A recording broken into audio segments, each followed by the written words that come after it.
Hello, my name is Malik Brooks, and I'm here to talk to you about my recent composition entitled Taal Maqam, which was created for my analytical music class.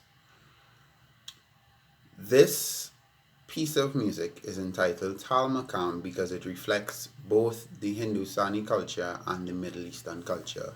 Both were music that I recently learned and had more familiarization with through this class.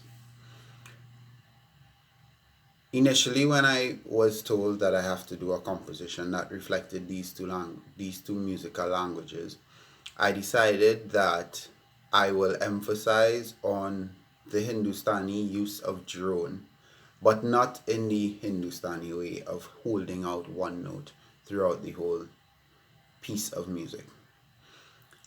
I decided to include a bit of rhythmic variety that comes in the rhythmic pattern of that is now the rhythmic drone that goes through the entire piece of music, at least up until the improv part. The notes that were used in that included the notes from the Kurd Maqam, which was taught to me by Isam in one of our lectures. This Maqam, from what I understand, is nothing but a scale used to create music. In comparison to the Western world of music theory, this would be B flat Phrygian. That is a B flat major scale starting on the third degree, which is D. So the notes are now D, E flat, F, G, A, B flat, C, and then D. When I first started to learn this scale or play around with this scale, it was a bit confusing hearing a B flat scale ending on D. But after about 15 minutes of playing around with it, I found my voice in that scale. Knowing that I found my voice in that, it made it more easy. It made it easier to use that scale to then be the foundation of my composition. Having that rhythmic pattern underneath, I decided, and going through the entire piece for the most part, I decided to then color on top with taksim that were taught to us by Isam. These taksims were it these taksims seemed to be like nouns or phrases used in normal language. He gave us tools in which to speak while in that language, Middle Eastern music.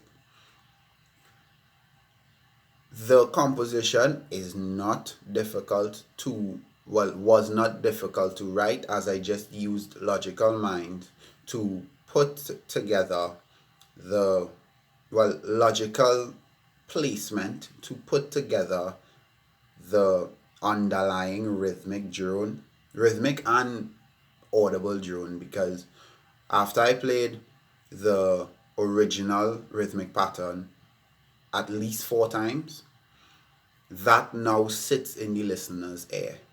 And anything that is played after that becomes new, but the rhythmic pattern underneath is now familiar. When I used my logical brain to just place the taksims on top, I realized that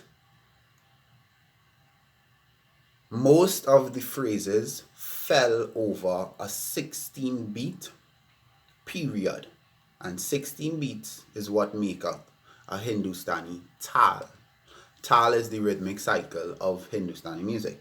So you have the Maqam, that is the scale that is used, the Kurd Maqam, and then you have mostly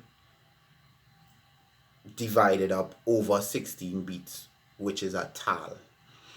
When I started to learn it, it was exceedingly difficult because I had to keep that rhythm while having flavor on top. I also decided, as a composer's decision, seeing as we had most of our classes as improvisation techniques, I decided to have an improv section after developing the theme. And in that improv section, I decided to use some colors from additional Maqams that Isam demonstrated to us or shared with us even. And through that, after that, sorry, I decided to then go back to the main theme, but not the exact same.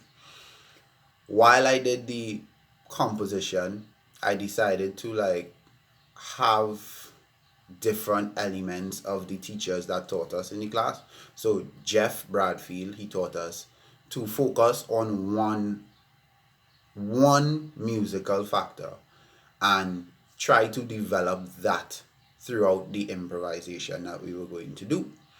And Isam and Jai, they both taught us how to take a language that we didn't understand, but use the verbs and the nouns and just the small vocabulary that we have and break it up as if we're just speaking phonemes throughout.